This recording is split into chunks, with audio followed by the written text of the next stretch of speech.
Quiero darle la bienvenida a los nuevos, a la gente que no conocemos. Estas son las 7 tardes con la lectura. Es una serie de videoconferencias o clínicas que hemos estado organizando desde el Ministerio de Cultura y su Oficina de Promoción del Libro y la Lectura con el apoyo del proyecto 500 Historias.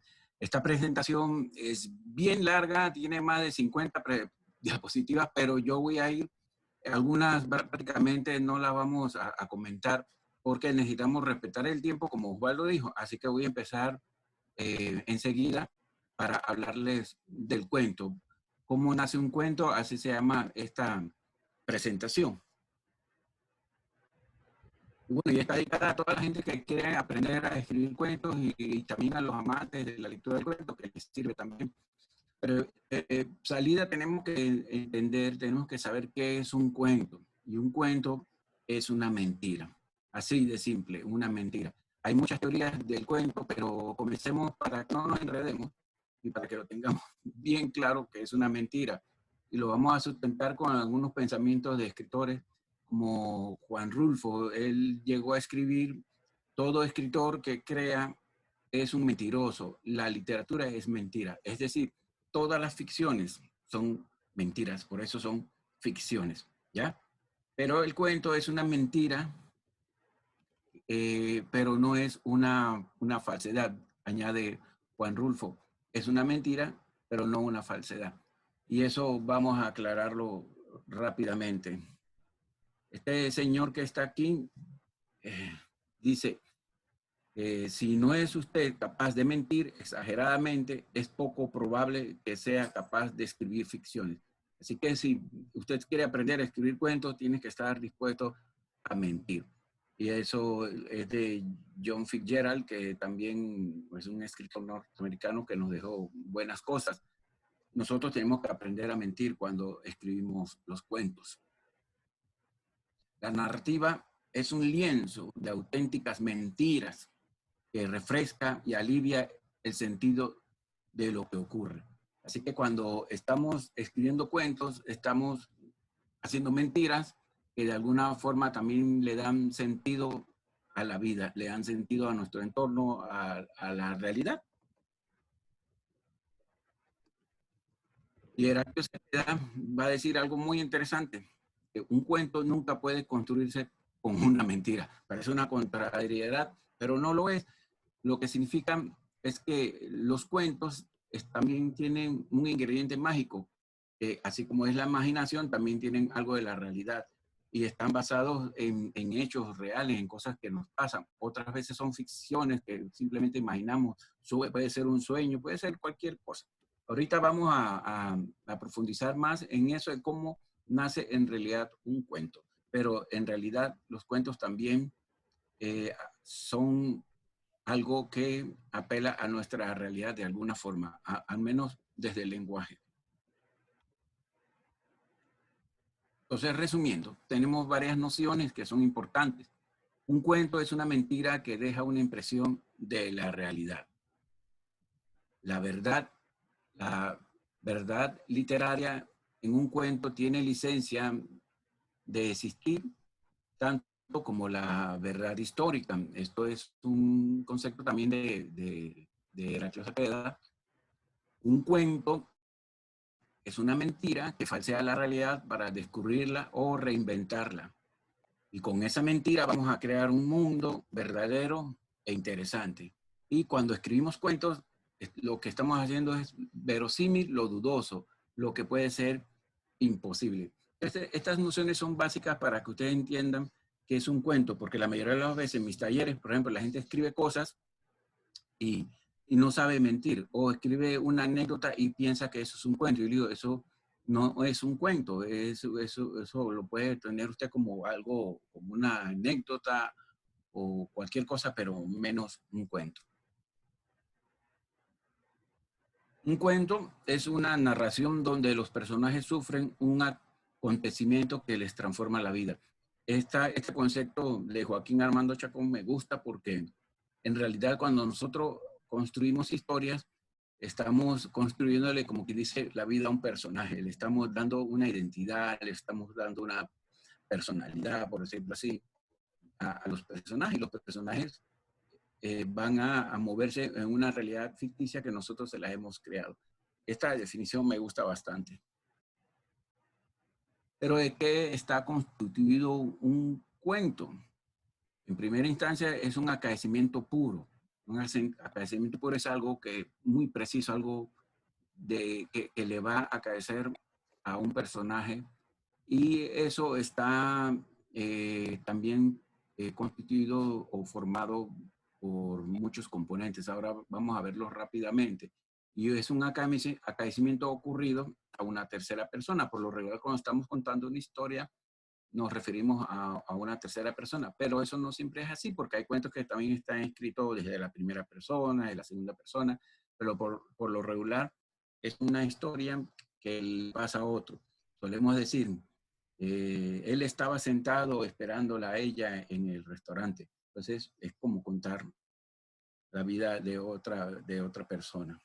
Ya en esta presentación les quería decir, no vamos a estar viendo cosas más estructurales, no vamos a ver el punto de vista del narrador, no vamos a ver construcción de personajes porque no alcanza el tiempo, simplemente. Así que vamos, ¿qué dice la presentación? ¿Se cortó? ¿Me escuchan? Sí, sí, se escucha bien. Vale. Entonces, a mí me gusta mucho cuando voy a hablar del cuento, por lo menos en mis talleres, a hablarle a la gente de las poéticas del cuento, porque las poéticas del cuento nos ayudan a entender mejor qué es un cuento y cómo se come eso. Y nos ayuda a la hora también de escribir tener nociones básicas o teóricas para poder escribir un cuento. Y las poéticas del cuento ayudan mucho. Vamos a ver algunas, hay muchas, hay varias. Estas son las que más me gustan a mí, así que se las quiero presentar. Este señor dice que un cuento es como la punta de un iceberg. Ernest Hemingway, cuando hablaba de eso, quería decir que uno cuando cuenta una historia, uno no lo dice todo, uno no tiene que contarlo todo. Es como la punta de un iceberg, por eso se hundió el Titanic, porque solamente vio la punta del iceberg, no el fondo, todo lo que había en el fondo. Y de esa forma también las historias se escriben. No hay que decirlo todo, hay que dejarle al lector muchos silencios. Poética de la flecha de Horacio Quiroga. Horacio Quiroga decía que un cuento es como lanzar una flecha al blanco. Si no da en el blanco, no lograste una buena historia. Como en las cómicas, cuando lanzamos una flecha y la flecha hace y después está ahí en el blanco, pero eso es una cómica. Así que en realidad es contar una historia que vaya directo a lo que vamos. Juan Bosch también nos habló de una poética muy hermosa que es la poética del tigre. Él decía que un cuento es como un tigre para poder alcanzar a su presa tiene que ser puro músculo, no puede contener grasa, o sea, un tigre gordo jamás va a alcanzar a su presa. Y esa grasa que nos sobra son las cosas que no puede tener un cuento, es todo lo accesorio, todo lo que no sirve, todo lo que estorba, y hay que aprender a escribir la historia en sí. Acuérdense del concepto del acaecimiento puro. Entonces, por eso él hablaba que el cuento es como un tigre. Este señor, Carlos Fuentes, nos habla de una poética que es la tormenta en un vaso de agua. Ya, él decía que un cuento es como hacer una tormenta en un vaso de agua. Si ya tú lo haces en un platón, ya no es un cuento. Ya sería otra cosa, un relato o quizás una novela corta. La poética del río sin afluentes de Edmundo Valadez dice que un cuento es como un río que va a dar, póngase al mar, pero no tiene afluentes. O sea, no tiene esos otros pequeños ríos que cogen para aquí, cogen para allá. Es un solo río que va a un solo destino. Cuando te desvías, cuando haces digresiones, ya el cuento está cojeando.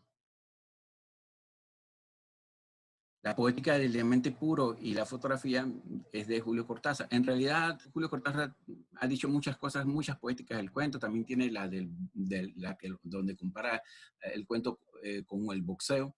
Ya, pero el diamante puro, él decía que un cuento es como la operación de buscar diamantes. Cuando encontramos el diamante, es una piedra, una roca llena de tierra, llena de impurezas, imperfecta, y luego viene el proceso de pulirlo, de trabajarlo, hasta que va a crear lo que pues, todos conocemos como un diamante. Y la fotografía es como cuando se toma una fotografía, un cuento es como tomar la fotografía a una determinada realidad. Solamente vas a contar lo que está en el marco de la foto, lo que está ocurriendo dentro de la fotografía. Por eso lo comparaba con una fotografía. Si ya te sales a ver qué cosas están más allá, ya fallas. La poética de la rendija enorme por donde cabe el mundo es de Heraclio Cepeda. Él decía que un cuento es como una rendija enorme por donde cabe el mundo en su redondez. Un cuento tiene que ser redondo. Un cuento no puede tener desvíos, no puede tener digresiones, cosas que no lo ayuden en su redondez. Tiene que ser un agradecimiento puro en sí mismo. Truman Capote nos hablaba de una poética, la poética de la naranja. En realidad él decía que un buen cuento es como la perfección de una naranja. Es decir, el árbol de naranja nos va a dar un fruto perfecto. La definición de la naranja en su perfección es una fruta pura. Claro, habrá naranjas deformes, dañadas, qué sé yo, pero entonces imaginemos que esos son los cuentos que nos quedan mal. El cuento tiene que ser tan puro como la perfección de la naturaleza. La poética de la relación sexual, esta me gusta mucho, es mi favorita, de José Balsa. Él decía que el cuento, se lo voy a decir con la frase con que está construida su observación, y es algo que quiere extenderse, pero que debe concluir pronto.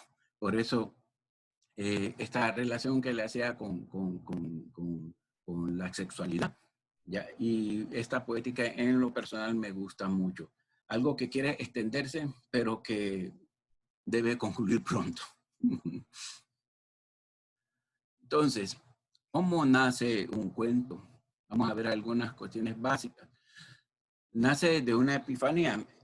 James Joyce tiene una novela que se llama es el título es Steven Hero, que vendría siendo en español Esteban el Héroe.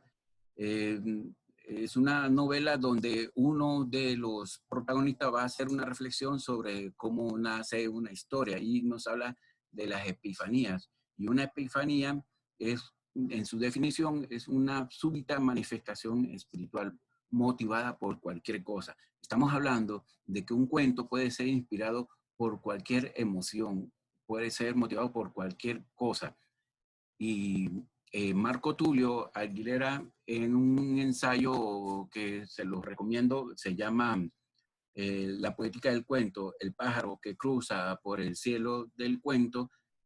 Él habla de esta observación de personajes de Joyce y dice que el cuento es un súbito recorte de la realidad. Y fíjense que eso tiene mucha coherencia con lo que decía Cortázar, que el cuento es una fotografía. Entonces es un recorte de la realidad.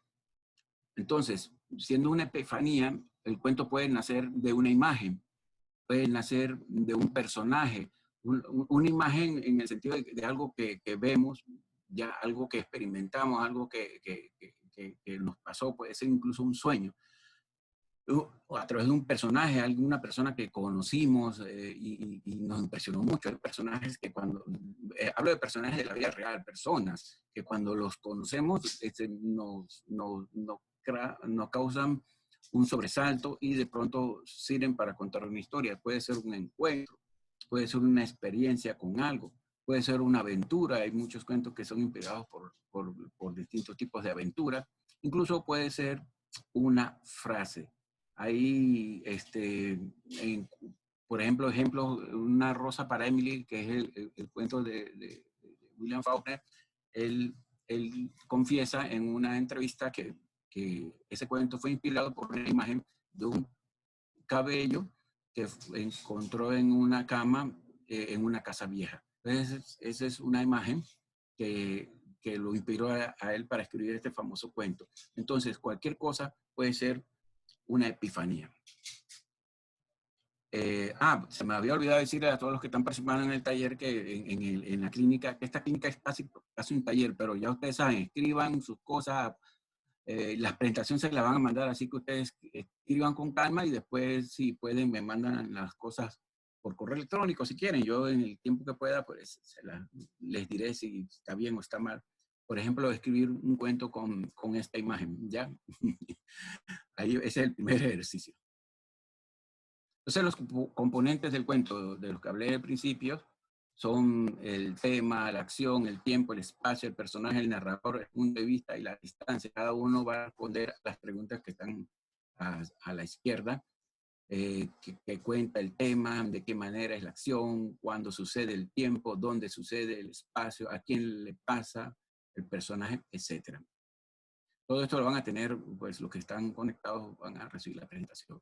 Y los elementos principales del cuento, pues debe tener un título, que el título viene siendo una síntesis a veces del mismo cuento, ya un motivo, que es el impulso temático, el leitmotiv, que va a ser un motivo recurrente que hay en la historia, una idea central desde luego, que también desde las ideas nacen las buenas historias, un tono narrativo, no vas a contar un cuento que de pronto es de terror, lo vas a contar con el mismo tono que lo vas a contar en un cuento de humor, por ejemplo. Tiene que tener su atmósfera, donde se va a desarrollar la acción, una estructura que viene siendo la anatomía del cuento con sus nudos y todo lo que necesita una buena historia. Y un punto de vista que vas a elegir para contar tu historia. Todo esto se ve con mucha paciencia en los talleres.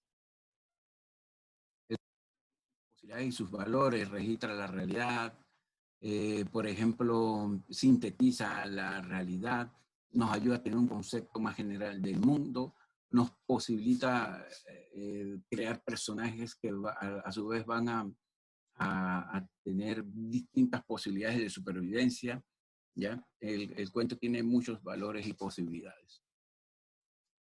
Entonces, desde el principio o el fin, ¿dónde comienzo mi cuento? Eso va a depender mucho de los creadores, la gente que escribe historias. Pues lo principal, hay que tener una idea inicial, imaginar el universo narrado, lo esencial de ese universo, todo lo que tiene que ver con los personajes, su situación, sus espacios, los referentes necesarios de ese mundo. Hay que aprender a interrogar la realidad, dudar de ella, mentir y saber mentir mucho y encontrar un nudo de acción siempre. Esta teoría me gusta mucho de la construcción de un cuento de este autor, Eutychio Cabrerizo. Yo no lo conozco, pero me gustó mucho porque nos habla de las preguntas que podemos hacerle al principio de un cuento. Por ejemplo, ¿quién es mi personaje principal? En el desarrollo, que viene siendo el centro de la historia, podemos interrogar con algunas preguntas como ¿qué problemas encuentra para alcanzar su objetivo el personaje? Y al final podríamos hacerle preguntas como cómo resolver el protagonista de los problemas planteados. Es decir, acuérdense que el cuento, básicamente la definición teórica y clásica es que el cuento tiene un inicio, un nudo, un desenlace, un inicio, una crisis y un desenlace, un inicio, un desarrollo y su final. Entonces, estas tres fases, pues tú puedes ayudarte con este sistema de preguntas si te sirve. Son bastante válidos. Esto aquí se los voy a dejar, yo no voy a detenerme aquí porque esto toma mucho tiempo, pero son las características entre el cuento y la novela. Lo he hecho porque en mis talleres siempre la gente pregunta eso, ¿cuál es la diferencia entre un cuento y una novela? Yo les digo, no se amarguen con eso, basta con que sepas qué quieres escribir. Y si quieres escribir un cuento, pues concéntrate en escribir un cuento. Y si quieres escribir una novela, trata de escribir una novela. Pero entonces la gente, pues claro, como son principiantes, no tienen ideas claras de cuál es la diferencia técnica y esto les puede ayudar. Por ejemplo, el cuento es intenso y la novela es extensa y allí hay otras comparaciones. Y esto sí es muy importante, lo que permite y no permite el cuento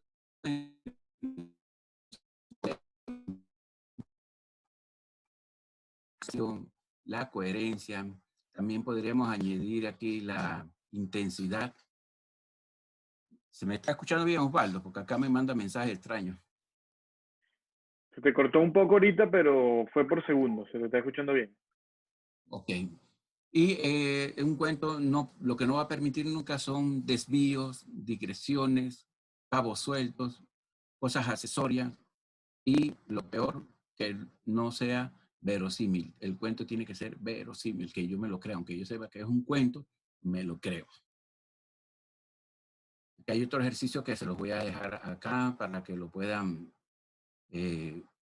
hacer en casa.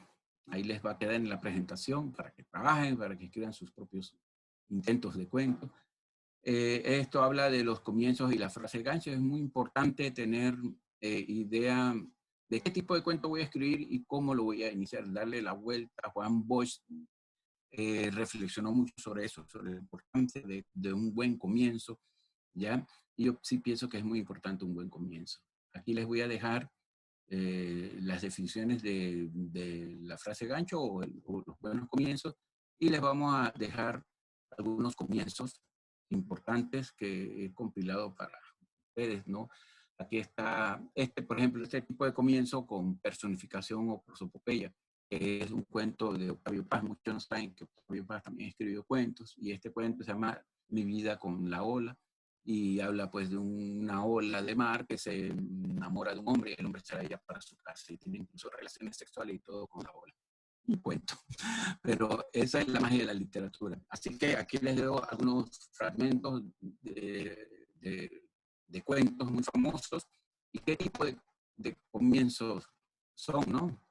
Todos los cuentos tienen un tipo de comienzo. Nosotros cuando escribimos cuentos no estamos pensando en un comienzo en particular. Lo que estoy hablando es de escribir, comenzar con una intensidad, con una fuerza que atrape al lector. Ya después verás qué tipo de comienzo tienes. Incluso hay con diálogo, con un personaje que no es humano, con una imagen de la muerte, en fin. Y aquí hay otro ejercicio para redactar. Puedes comenzar tu cuento con un diálogo, con una prosopopeya, con una alusión al tiempo, con una descripción olfativa. Ahí te dejo algunas consignas para que puedas trabajar un cuento. Y esto lo añadí porque quería decirles que es muy importante que nosotros, los que queremos aprender a escribir buenas historias, también tengamos una buena formación. Y estos libros que están aquí, en realidad son 5 tomos, yo solamente tengo 3, estos que están aquí.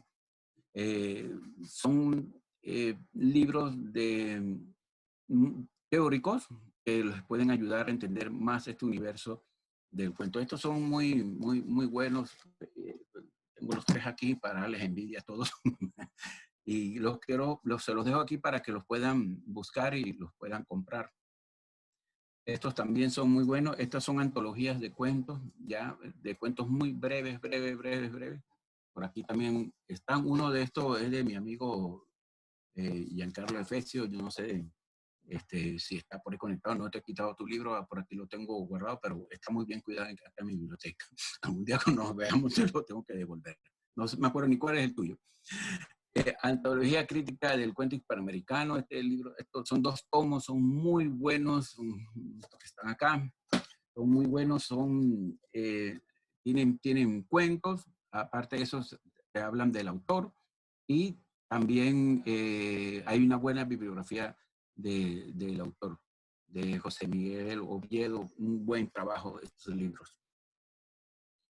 Esto es de panameño, el único que cito aquí, Enrique Jaramillo Levy, que me parece que ha hecho un buen esfuerzo compilando, haciendo muchas antologías de cuentos y también hace reflexiones sobre el arte de escribir cuentos. En estos 3 libros, Palabra de escritor, Por obra y gracia y La mirada en el espejo, hace reflexiones sobre el cuento y son buenos, no son malos. Sobre todo para la gente que está empezando, que necesitan cosas muy teóricas, estos libros les pueden ayudar. Así que si los ven por acá, cómprenlos. Estos son 2 antologías de cuentos breves, muy breves, pero tienen muy buenos autores también. Cuando los vean por allí, consíganlos. Son cuentos breves para leer en el bus, así se llama. Yo tengo muchas antologías, bastantes antologías de cuentos, soy fanático de las antologías, compro antologías de libros cada vez que puedo, pero he sacado estos porque me parecen que son muy buenos, muy importantes para que tengan un referente. Este librito que fue un obsequio, por eso es bueno, importante tener amigos que sepan tu gusto literario para que te puedan regalar buenos libros. Este libro, los cuentos que me apasionaron, es de Ernesto Sábato, y son los cuentos que a Ernesto Sábato le han impactado, le han gustado mucho, y él los hace su compilación personal aquí y los publica, pues, no como él como autor, sino que es una antología, ¿ya? Y tiene también buenos comentarios de los cuentos por el mismo Ernesto Sábato. Para los que les gustan los cuentos de corte fantástico, estos son libros muy importantes que deben tener. Aquí hay otro, la Antología Universal de Relato Fantástico, otro libro también que es un obsequio, un amigo mío, gracias a Oscar. Y es por eso es bueno tener amigos que sepan qué es lo que te gusta, pues entonces los libros que tú quieres. Y la antología de la literatura fantástica de Jorge Luis Borges y Adolfo Bioy Casares con Silvino Campo, es un libro muy bueno y que nos ayuda a entender lo que es el cuento fantástico. Aquí están los decálogos. Esto sí quiero hacer una pausa para decirles solamente que los decálogos, los que quieran esto, yo se los puedo mandar al correo electrónico, pero me van a escribir a mí. Esto sí no se lo estoy mandando al administrador para que se los mande. Él le va a mandar solamente la presentación en PowerPoint, pero yo, con mucho gusto, yo se lo paso al que me escriba y me dice, mira, los decálogos, yo se los voy a mandar. Aquí están los decálogos y las políticas del cuento, que les van a servir mucho. Pero lo voy a hacer así porque quiero mandárselo a las personas que verdaderamente estén interesadas. Es un material muy valioso. Hay muchos más decálogos. ¿Ya? Los de Julio Cortázar son varios, aquí solamente, esto no es un decálogo, sino un texto teórico que él escribió, algunos aspectos del cuento, es muy bueno. Este es un cuento de Frank Kafka, no lo voy a leer, Buitre se llama, pero es para que ustedes tengan un ejemplo de lo que es un cuento magistral. Cortito, muy cortito, pero magistral. Uno de los cuentos de Kafka que más me gustan a mí. Y aquí están las fuentes de los libros pues, que utilicé para la presentación. Hay otras cosas que utilicé, pero no, la verdad es que no recuerdo. Pero por ahí van a encontrar los autores de todas formas. Y como siempre, cuando termino las presentaciones, todo lo que nos permite soñar, nos permite pensar, todo lo que nos permite imaginar, nos permite construir. Esto ha sido una clínica solamente como quien dice un breve y superficial viaje por el universo del cuento. Hay mucho más, en mis talleres son muy intensos y demoran varias horas, pero acá hemos querido en media hora tratar de resumírselos un poquito para que tengan la idea de cómo nace un cuento. Y ahora quiero darle la palabra, ya estará Ariel Sí, Barría. está Ariel en el escenario. Ariel, te pido que prendas tu cámara para poder pasar por aquí. Carlos, muchas gracias. Ariel, ahí estás. Si quieres prender tu micrófono para que puedas hablar. Ariel Barría, que ya solamente Ariel, decirle al público. Tienes todavía tu micrófono apagado, Ariel. Muy buena tu charla, Carlos, me encantó muchísimo, me gustó mucho. Está fantástico. Ariel va a hacer su presentación sin presentación, solo va a hablar él, por lo que me comentó. El tema da para hablar muchísimo. Efectivamente, en formato taller creo que sería como más nutritivo poder tener el tiempo de poder ver la imagen y escribir algo, agarrar uno de los temas, alguna de las fórmulas que escogiste magistralmente de los autores de definición y hacer un cuento en cada uno de esos cuentos que se pueden hacer. Me parece una cosa que todos podemos intentar hacer también. Ariel, ¿estás por ahí? Sí, aquí ¿me escuchan? Te escucho perfecto, Muy bien. Buenas tardes a todos. Veo que hay un público bastante nutrido. Cada uno de esos participantes tiene seguro la idea que todos tenemos cuando nos congregamos en este tipo de espacio, que es la de poder escribir un cuento y poder hacerlo bien. Todos podemos escribir cuentos, hacerlo bien es el kit aquí, lo que hay que buscar. Estaba escuchando la intervención de nuestro amigo Carlos Fon, y en efecto lo que él dice es el Miguel, camino. te interrumpo un segundito. 94 personas tenemos en sala, cosa que está muy bien. La sala tiene un límite de 100 personas, es lo que la aplicación permite en el formato que tenemos ahora, pero estamos saliendo en vivo por YouTube, en el canal de YouTube de 500 historias. Es YouTube /500 historias, se consigue el canal. Ahí otras personas van a poder verlo en este momento, probablemente después también, y será el formato que utilizaremos también para transmitir una cosa y la otra. Disculpa la interrupción. Ariel, sigue, perdón. Bueno, saludos Urbi et Orbi, como el Papa, ¿no? Saludos a todos nuevamente. Aquí escuchaba lo que dice el amigo Carlos Font, y todo lo que él puede decir en un momento dado es válido, pero a la vez, cuando lo llevamos a la práctica personal, puede que todo eso se nos quede corto. Es lo que pasa siempre. El cuento, de alguna manera, es como las pandemias. Nosotros pensamos que esta es la primera pandemia y resulta que hay muchas antes, pero para nosotros es la primera y la afrontamos como si fuera el fin del mundo, en algún sentido. Y aquí estamos reinventándonos e inventando, y precisamente el cuento es eso: inventar, crear, pero a partir de algo. Les voy a hablar como editor, como escritor también, pero uno recibe muchísimas personas en un momento dado que quieren escribir un cuento. ¿Y cuáles son las principales fallas, esos traspiés que hacemos? Que a veces queremos contar lo que nos pasó porque nos parece curioso. Es más, hay gente que dice, me pasó algo gracioso y quiero hacer de eso un cuento. Alguien en algún momento metió en nuestra mente que los cuentos son graciosos. No necesariamente. Hay cuentos que hacen llorar. Hay cuentos que preocupan. A mí en lo particular me gustan los cuentos que preocupan. Hay otra persona que dicen, yo no leo ningún cuento que no se dirija a hacerme olvidar los problemas. Bueno, cada uno tiene sus particularidades, sus preferencias. A mí me gustan los cuentos que preocupan, los cuentos esos que te hacen pensar. Así que cada uno va a escribir lo que quiere escribir, pero hay unos elementos importantes dentro de esto. Primero, que el cuento, lo dijo de alguna manera Carlos ya, no se trata de repetir algo que nos pasó. Para eso están las anécdotas. ¿Cuál es la diferencia entre un cuento y una anécdota? Una anécdota es contar algo que nos pasó. Un relato es contar algo que pasó a alguien en algún momento, o a una comunidad o a una nación. Es un relato, tratando de ser lo más leal, lo más fiel al suceso. Pero ¿qué es un cuento? Ese cuento del cual estamos hablando aquí. Un cuento es una joya, es un trabajo artístico, y como trabajo artístico tiene una intención estética.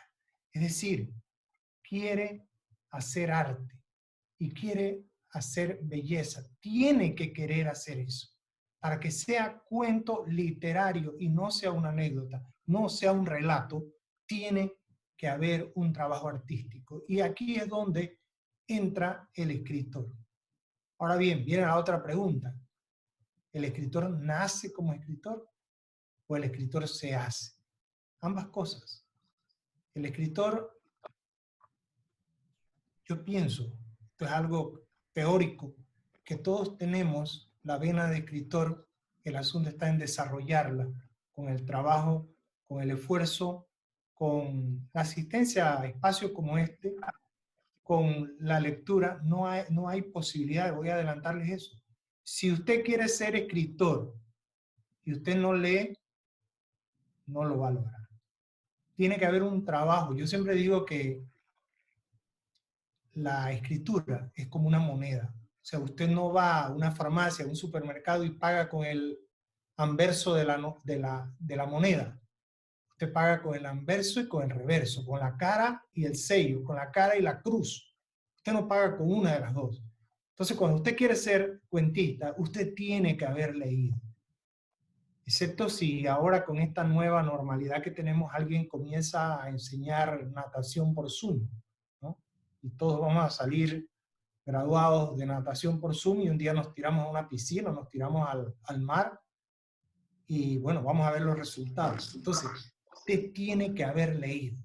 Eso tiene que ser fundamental. Todo buen escritor tiene una base de lecturas. Ahí usted estaba viendo la cantidad. Miren lo que hay detrás de aquí de Carlos Font. Hay una cantidad de libros. Yo también tengo aquí un montón. Lo único que aquí donde tengo la computadora no estoy en ese lugar, pero todos tenemos que tener una cantidad de textos leídos en el sentido intrínseco de la palabra, es decir, leído y aprendido. O sea, ¿cómo surge un cuento? En algún momento yo le he dicho a las personas que todo escritor tiene que tener unas grandes orejas. O sea, no las orejas de siempre de nosotros, pero expandidas, porque tenemos que oír lo que pasa a nuestro alrededor. Esto se basa en los sentidos. Además, tenemos que tener unos grandes ojos. Aunque sean los ojos nuestros y estemos miopes y todo eso, pero tenemos que poder ver más allá de lo que ve el común de las personas, porque tenemos que estar viendo. Además, tenemos que tener el sentido del tacto desarrollado. El tacto nos dice cosas. Y después de eso viene nuestro olfato.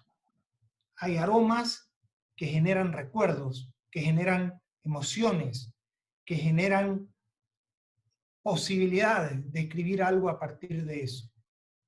Entonces, cada uno de los sentidos es una buena posibilidad para iniciar un cuento. Vamos oyendo por la calle cómo habla la gente, lo que dice. Hay un cuento célebre de Onelio Jorge Cardoso, un cuentista cubano. Es un cuento muy conocido, se llama Francisca y la muerte. ¿Y cómo surgió este cuento?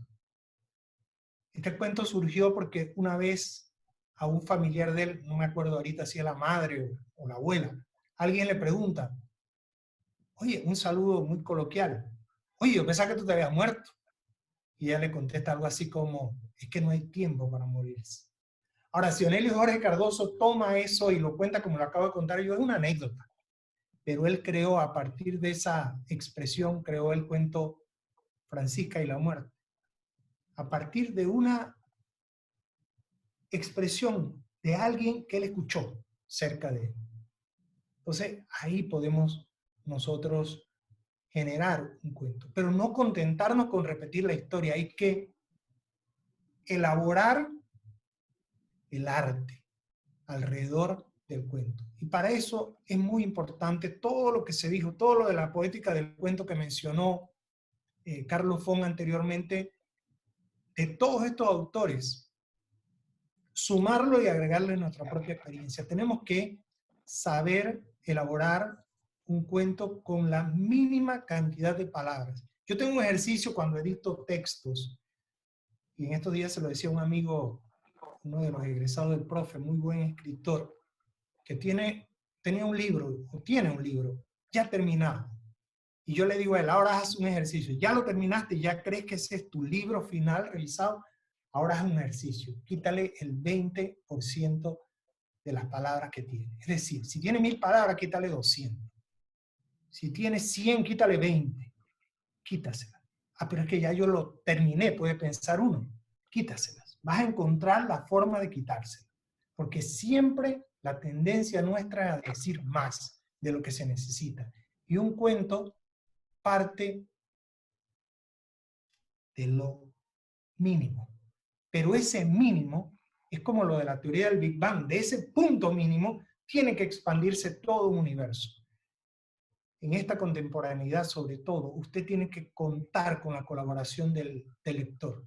El lector tiene que poder decodificar lo que usted no ha dicho. También le digo a los estudiantes, y también le digo a los escritores cuando estoy editando un texto, usted tiene que valerse de sus silencios para decir mucho. Usted no tiene que explicar nada. En un cuento no debe haber explicaciones. En un cuento no tiene que haber nada superfluo. Pero para eso tenemos que ser amos de la palabra. Todo escritor tiene que ser amo de la palabra. No, la palabra no puede dominarlo a él. Él tiene que dominar a la palabra. Para que la palabra diga lo que él quiere decir.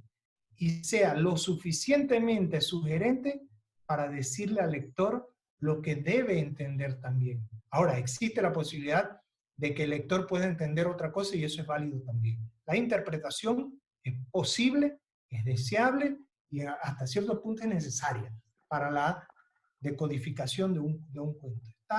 Está como válida la interpretación, pero uno tiene que poder dar los insumos básicos. Uno tiene que poder dar esa semilla que va a generar la historia. Tome un día de estos una semilla de naranja, para decir un caso. Quítele la piel a la semilla, ábrala. Estos cotiledones, estas partes que tiene la semilla. Y dentro usted va a ver un árbol en miniatura.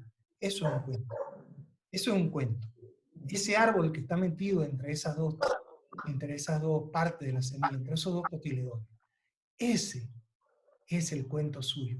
Minúsculo, pero con la capacidad para crear un árbol enorme, que a la vez va a dar otros frutos igual a ese y otras semillas igual a ese. Ese tiene que ser. Entonces, usted tiene que poder decir mucho con pocas palabras. Un cuento necesariamente tiene que ser reducido, compacto, pero capaz de generar ese boom que va a crear una historia memorable. Alguien me dice, profesor, tengo un cuento de 14 páginas, ¿usted cree que está bien? 14 páginas son como 7 cuentos que pueden salir de ahí. Bien llevados, tú puedes hacer con 14 páginas, tú puedes hacer 7 cuentos. Porque basta con 250 palabras para crear un cuento memorable, basta con 400 palabras para crear un cuento memorable. Gente que me dice a mí, y en efecto, así era, usted puede ver los libros ganadores del Miroba en los años 80, usted ve 120 páginas, 4 cuentos. Por lo menos hay 2, 3 que yo he visto que son así. 4 cuentos en 130, 140 páginas. Usted vaya a los últimos que ha leído, usted va a encontrar 15 cuentos en ese mismo espacio, porque vamos hacia la brevedad. O sea, esa es la tendencia de hoy. Y entre más breve sea usted, es mejor esa posibilidad. Pero hay que saber ser breve. Hay que poder ser breve con la suficiente base como para haber creado un cuento que sea memorable, para decirlo con una palabra que no significa todo. Un cuento memorable, ese cuento que se recuerda. Eso que vimos por ahí, los cuentos que me han gustado, las antologías de cuentos que me han impresionado. Esos cuentos hay que poder hacerlos con pocas palabras, pero con mucha significación, con mucho sentido que vaya a los diferentes lectores. Y para eso uno tiene que, como dije al principio, haber leído mucho. Andar atento a escuchar lo que pasa en la calle, a nuestro alrededor. Atento a obtener los aromas, para a partir de ahí crear. Hay una novela de un escritor salvadoreño ya fallecido que se llama El olor de las castañas asadas, ¿no? Es decir, a partir de un aroma, usted puede, en ese caso no era un cuento, una novela, usted puede a partir de un aroma crear una novela, a partir de un recuerdo, a partir de una sensación al tacto. ¿Cómo es algo? Cuando usted toca algo, ¿cómo es? Y luego está el sentido ese de la palabra, la poesía, la belleza detrás de la palabra. Yo les recomiendo a todos que están presentes aquí, aunque la narrativa siempre conlleva algo del poeta, pero si usted nunca se ha acercado a la poesía, lea poesía también. Poesía contemporánea sobre todo, porque el sustrato poético de la narrativa de cualquier escritor es muy importante, sumamente importante. Usted tiene que poder elaborar narraciones basadas en un lenguaje poético.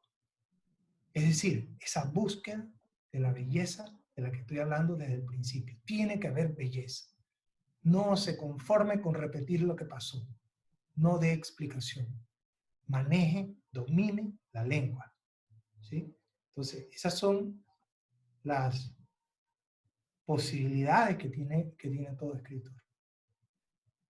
El Ministerio de Cultura y la USMA promueven un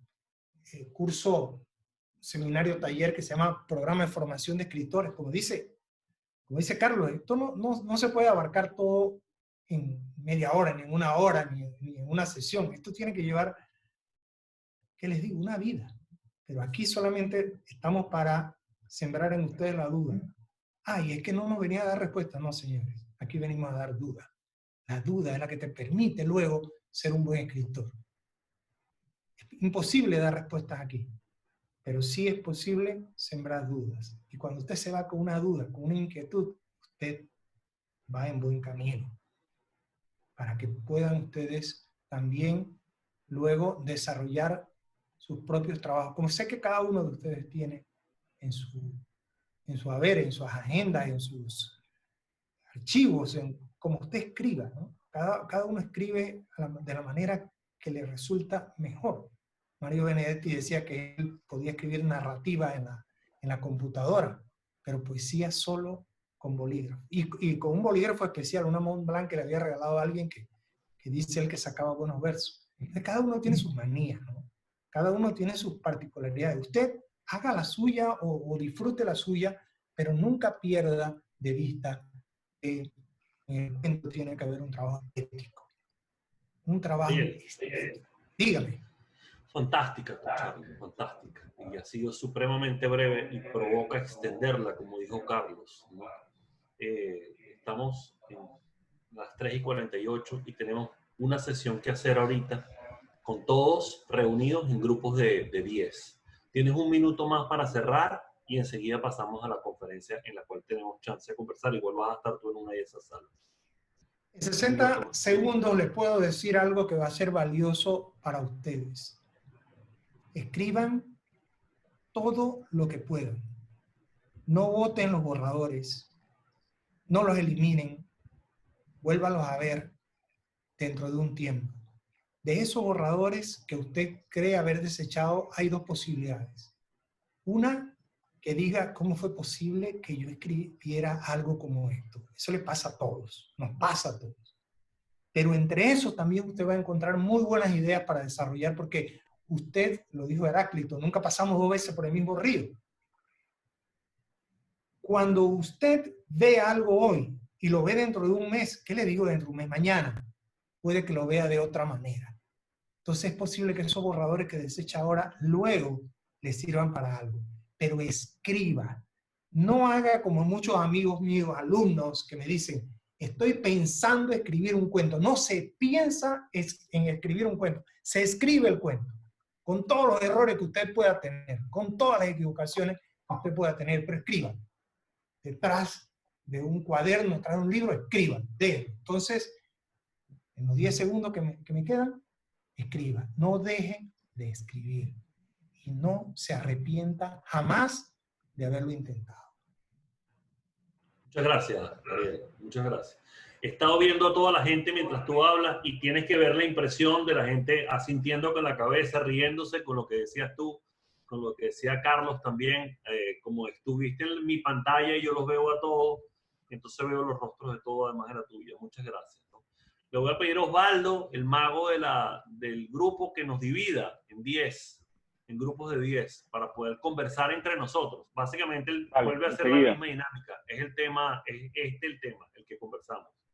Nos vemos enseguida en una... Nosotros no tenemos que hacer nada, ¿no? Usted también va a entrar en una sala. Usted también entrará en una sala, solo 10 personas. Aprieta el botón ahí cuando le aparezca la pantalla.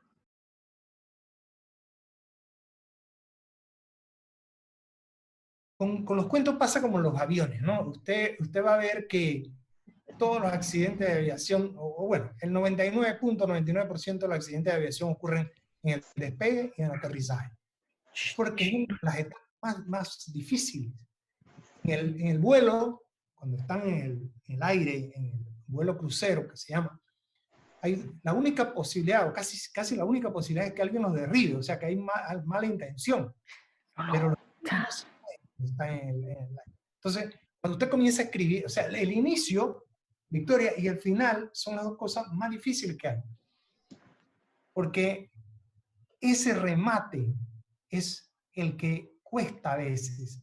Y particularmente, como editor, les puedo decir que a muchísima gente yo les he dicho, tu cuento que tiene 7 páginas terminó en la página 3 y no te diste cuenta, seguiste contando. Pero el cuento terminó en la página 3. No, puede ser que yo, porque lo que pasa es que de las 3 en adelante yo estoy explicando lo que dije. Usted no tiene que explicar nada, olvídate de esa. 4 páginas y quédate con las 3.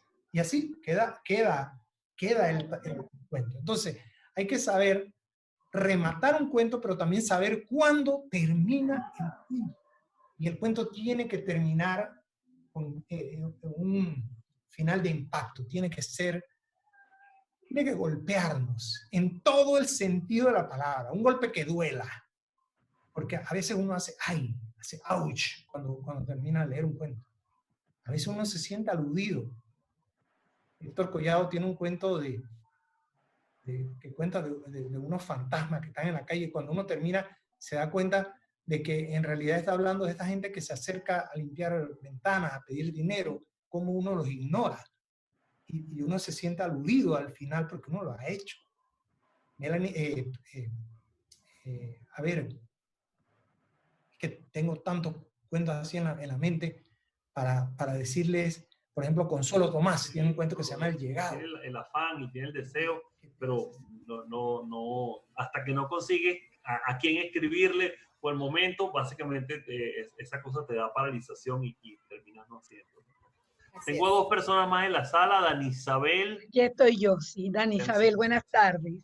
Un placer, digo, he participado esta es el cuarto taller y sin menospreciar los otros, fabuloso, excepcional, y creo que de pronto es como la línea que quisiera seguir explotando, y quiero manifestarte que acepto el reto, ese reto que acabas de lanzar, de hacerlo en conjunto, quizás nos da más valor, más empuje a atrevernos, más aquello que acaba de decir la compañera. De repente, en diferentes momentos en la vida hemos tenido esa intención, pero hombre, el trabajo, los muchachos, la casa, priman sobre aquel deseo que tiene uno. Así que por mi parte acepto el reto, Octavio, y excepcional la clínica de hoy, excepcional, y quedo con ese sabor de faltó más. Las imágenes del profe Fon se fueron tan rápidos que ni para sacarle foto hubo tiempo.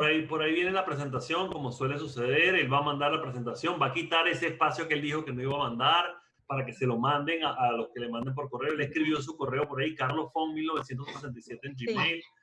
Lo pueden mandar y eso le va a agradar a él también como para sentir que puede tener público. Y me parece que podríamos hacer una cosa como esta, es decir, en la charla abierta esta en Zoom, es un grupo que se separa de cierta manera, con una lámina en particular que se arroja, como esa de las 3 personas, el muchachito, la primera que puso Carlos. Tiene 5 minutos para escribir un cuento, y todos estamos escribiendo un cuento aquí, apenas lo terminamos, cada uno lee su cuento. Ese ejercicio es un ejercicio de activación. Fabuloso, es un poco lo que está diciendo el profesor Ariel, que hay que escribir, o sea, no hay que pensar en escribir, hay que escribir. Y una idea conecta con la otra, una idea conecta con la otra, y así camina.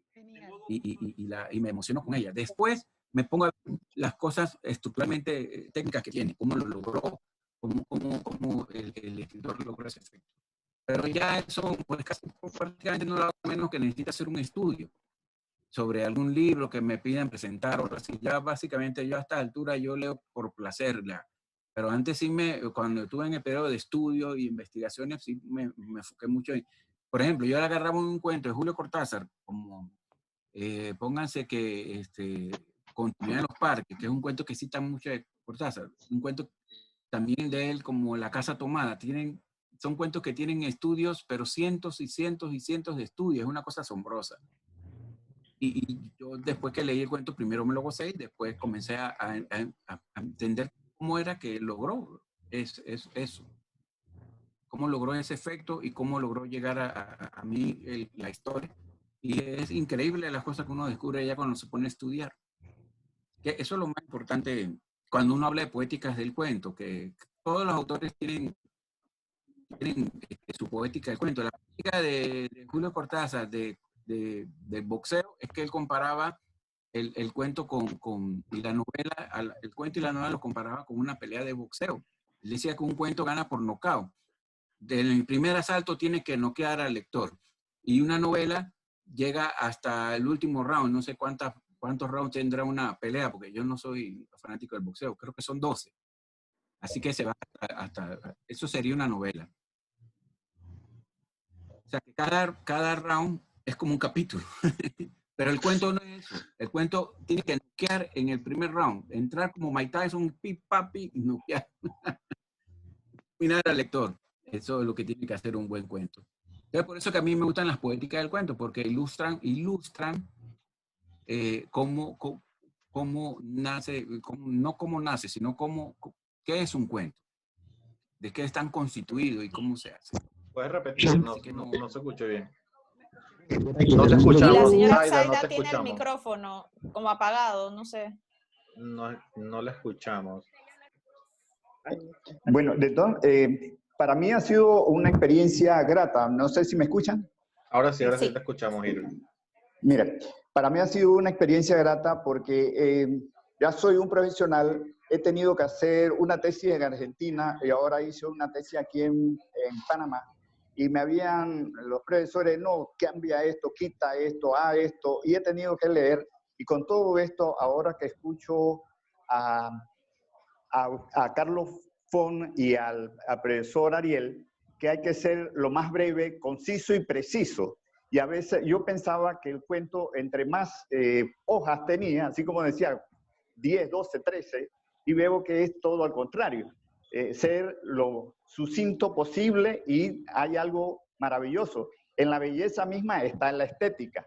O sea, allí mismo uno va creando entonces esa manera. Así que para mí ha sido fabuloso lo que ustedes han planteado hoy. Muchas gracias a todos los que quedan en la sala. El profesor Carlos Fon me dijo que tenía que salir rapidito, así que él ya no debe estar 4:04, él tenía que comenzar una sesión en otro lado, justo apenas cerrando. Hicimos en tiempo, lo hicimos bien. Profesor Omaira, qué lindo verla, tan consecuente.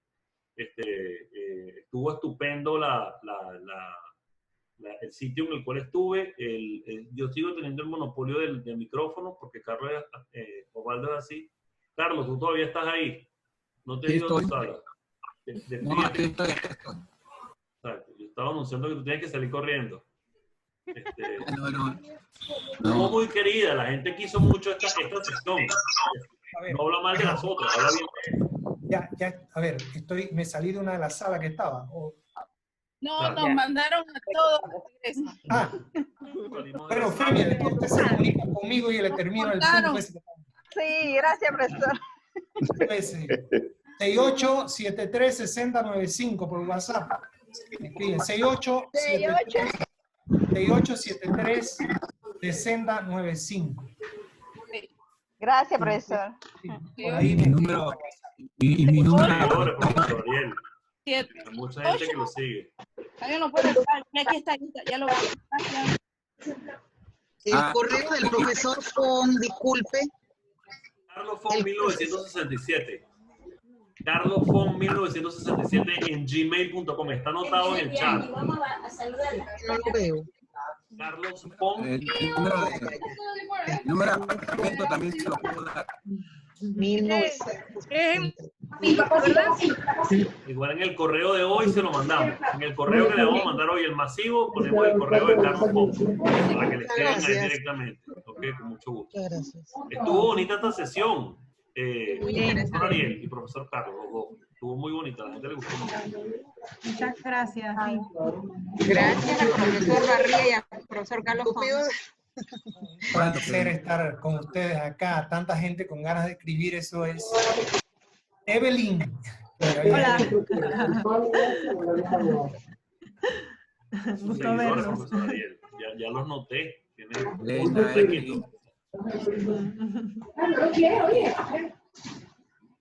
Contenta de estar aquí. Vamos cerrando la sesión otra vez, respetando los tiempos, 4 y 6 minutos. Muchísimas gracias por venir. Me despido de todos. Quiero mucho. Nos vemos el próximo jueves. Mandamos correo electrónico con la presentación de Carlos. Nos vemos el próximo jueves para la última sesión de las 7 de tarde y para renacer. Gracias, Ariel. Gracias. Es Octavio. Carlos, gracias. José María Rodríguez. Gracias. Octavio. Leila, gracias. Profe.